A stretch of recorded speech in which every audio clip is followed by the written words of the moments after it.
السلام عليكم ورحمة الله وبركاته. ازيكم حبايبي؟ يا رب تكونوا بخير. اهلا وسهلا بيكم في حصة النهاردة بعنوان النكرة والمعرفة. واول لما اسألك يا صديقي الكلمة اللي قدامك ديت نكرة ولا معرفة، اعرف على طول ان احنا بنتعامل مع الاسماء، لان الكلمة اللي بتكون نكرة او بتكون معرفة ديت بتكون الاسم. احنا خدنا طبعا الكلمة وانواعها، اسم وفعل وحرف، فالنكرة والمعرفة دول خاصين بالاسم. طب ايه هو الاسم النكرة؟ قال لك هو اسم يدل على شيء غير معين غير معروف. زي لما اقول لك رجل، انا اقصد انهي راجل؟ معرفش. لما اقول لك شجره، شارع، يبقى النكره هو اسم يدل على شيء غير معين غير معروف. طب الاسم المعرفه قال لك هو الذي يدل على شيء معين ومعروف. لما اقول لك الرجل، لما اقول لك مكه، لما اقول لك المعلم، لما اقول لك محمد، يبقى الاسم المعرفه هو اللي دل على شيء معين ومعروف. تمام. اما الاسم النكره هو اللي بيدل على شيء غير معين وغير محدد. تمام. طيب بعد كده ازاي احول من نكره لمعرفه؟ قال لك ببساطه انت هتدخل الالف واللام. يعني انا لما اجي اقول لك كلمه زي كلمه كتاب، ديت نكره، عاوز اخليها معرفه، هخليها الكتاب. طبعا النكره والمعرفه علشان تحول من نكره لمعرفه او العكس، ده مش هديهولك دلوقتي غير لما انت تعرف الاول ازاي الكلمه بتكون معرفه او ايه هي انواع المعارف. انا مش هديك النكره، انا هديك المعرفه، واي حاجه غير الكلام اللي احنا هنقوله دلوقتي تلقائيا هيكون ايه؟ هيكون نكره. طيب المعارف انواع. ايه هي انواع المعارف؟ قال لك الاسم المعرفة ممكن يكون اسم علم، ممكن يكون ضمير، ممكن يكون اسم إشارة، ممكن يكون اسم موصول، ممكن يكون في ألف ولام، ممكن يكون معرف بالإضافة يعني جاي بعد مضاف إليه، ومعرف بالنداء. دي كده أنواع الأسماء المعرفة. طيب هنمسك واحد واحد. إيه هو العلم؟ قال لك هو ما دل على اسم إنسان أو اسم بلد أو اسم مكان أو اسم شهر. تمام. ديت ده اسمه العلم. زي محمد، أشرف، مريم. زي لما أقول لك مصر، زي لما أقول لك برهيم، لما أقول لك منوف، لما أقول لك القاهرة. القاهرة معرفة بالألف واللام. لما أقول لك ليبيا. تمام. لما أقول لك مثلا اسبانيا، ديت اسماء بلاد. لما اقول لك مثلا احمد، يبقى الاسم العلم هو ما دل على مسمى بعينه. تمام. خلي بالك العلم بيميز عن باقي الايه، عن باقي الافراد اللي غيره. العلم ممكن يكون اسم انسان او حيوان، اسم انسان او بلد او مدينه. تمام. ممكن يكون لقب، وممكن يكون كنيه. تمام. ديت انواع الايه، الاعلام. فلما اقول لك محمد طالب مجتهد، فمحمد هنا ده اسم معرفة. ليه؟ لانه دل على اسم انسان. طيب لما اقول لك مكة بلد شريف، مكة اسم مكان او اسم مدينة. تمام. قريش اسم قبيلة. ابو بكر ده دل على ايه؟ على كنية او لقب. تمام. طيب نيجي لرقم 2. يبقى احنا خدنا رقم 1 العلم، وقلنا ممكن يكون اسم انسان، اسم بلد، اسم مكان الى اخره. رقم 2 يا صديقي وهو الضمير. طيب ايه هو الضمير؟ قال لك الضمير يا صديقي 3 انواع، او الضمير بمعنى اصح نوعين: ضمير منفصل وضمير متصل. يعني ضمير واقف لوحده كده منفصل، وضمير متصل. الضمير المنفصل يا صديقي بيكون يا اما ضمير متكلم يا مخاطب يا غائب. الضمير المتكلم اللي هو انا ونحن. الضمير المخاطب انت، انت، انتما، انتم، انتن. الضمير الغائب هو وهي وهما وهم وهن. ده كده اسمه ضمير منفصل. طيب الضمير المتصل ده ضمير متصل بالكلمة، لازق بالكلمة، سواء كانت اسم او فعل او حرف. طب ايه هي الضمائر المتصلة؟ عندك 6 ضمائر: تاء الفاعل، من الفاعلين، نون النسوة، واو الجماعة، ألف الاثنين، وياء المخاطبة. دي ضمائر بتتصل بالكلمات. تمام. طيب ده الضمير بقى سواء كان منفصل أو متصل، في الحالات كلها هو معرفة. إذا أنا أول لما أشوف ضمير، سواء الضمير ده ضمير منفصل أو متصل، أعرف على طول إن الضمير ده بيكون معرفة. فلما اقول لك انت طالب مجتهد يا صديقي، انت هنا هتقول لي نكره ولا معرفه؟ هتقول لي طبعا معرفه لانه ضمير. لما اقول لك اكلنا الطعام، عندي هنا هنا الفاعلين، ديت برضه ضميره بيكون معرفه. رقم 3 مهم جدا: اسماء الاشاره. ايه هي اسماء الاشاره؟ قال لك هي اسماء تدل على حاجه معينه بواسطه اشاره حسيه او معنويه.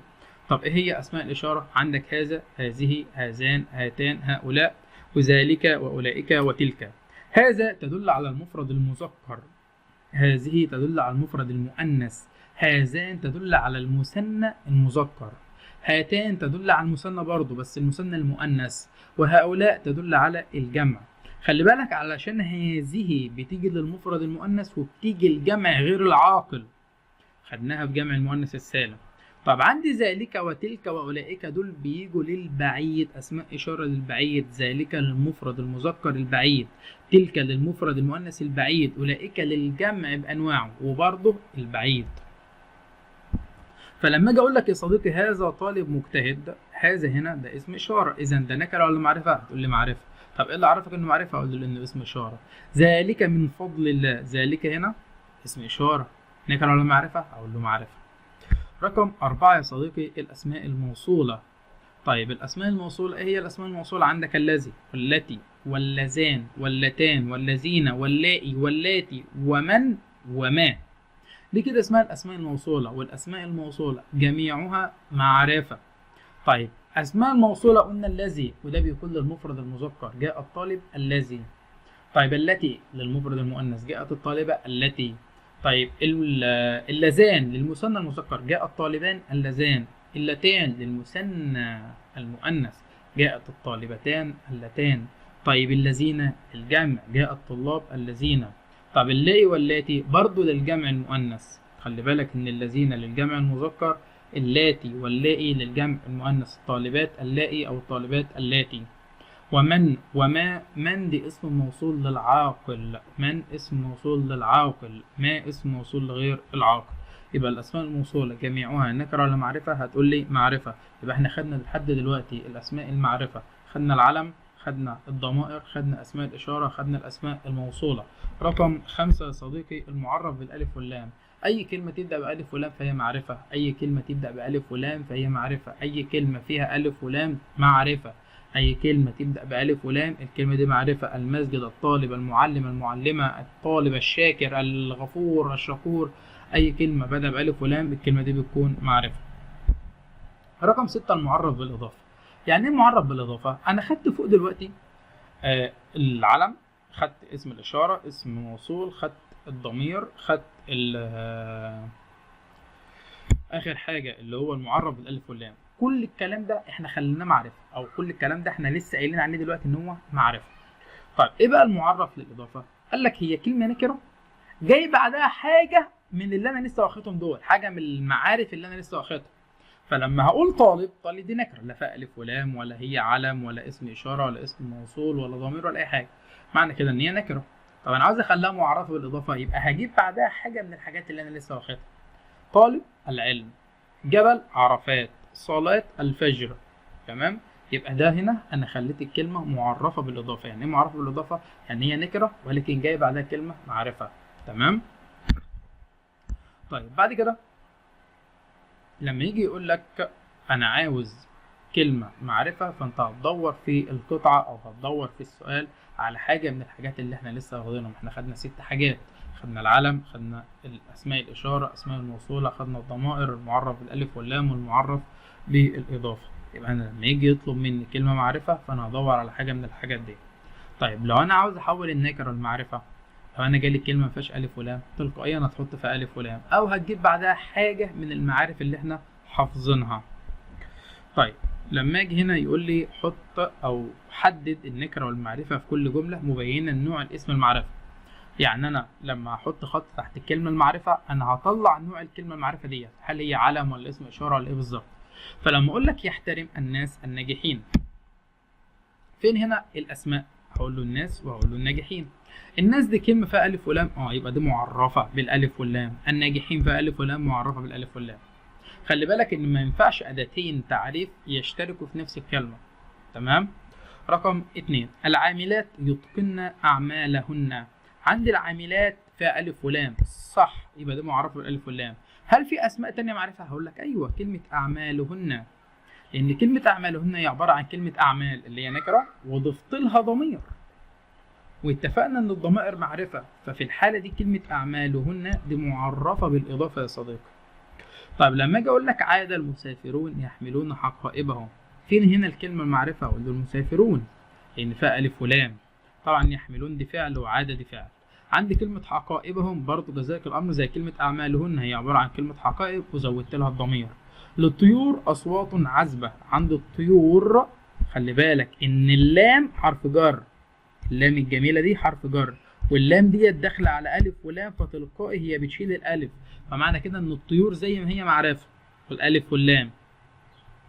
طيب أحب مشاهدة الدلافين، عندك كلمة مشاهدة دي معرفة بالإضافة، علشان كلمة الدلافين ديت معرفة بالألف واللام، فكلمة مشاهدة دي نكرة وكلمة الدلافين دي معرفة، يبقى نكرة ومعرفة دي معرفة بالإضافة.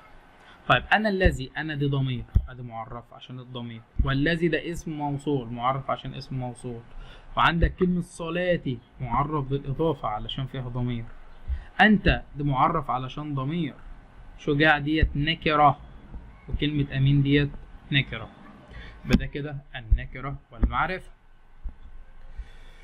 لحد كده في النكرة والمعرفة ما اظنش ان في اي مشكلة. طبعا السطر او القائمه الجميله ديت هتبقى واجب عند حضرتك انك انت تحلها وتبعتها في الكومنتات او تبعتها على الخاص او تبعتها على الواتس، ايا كان المجال المتاح ليك.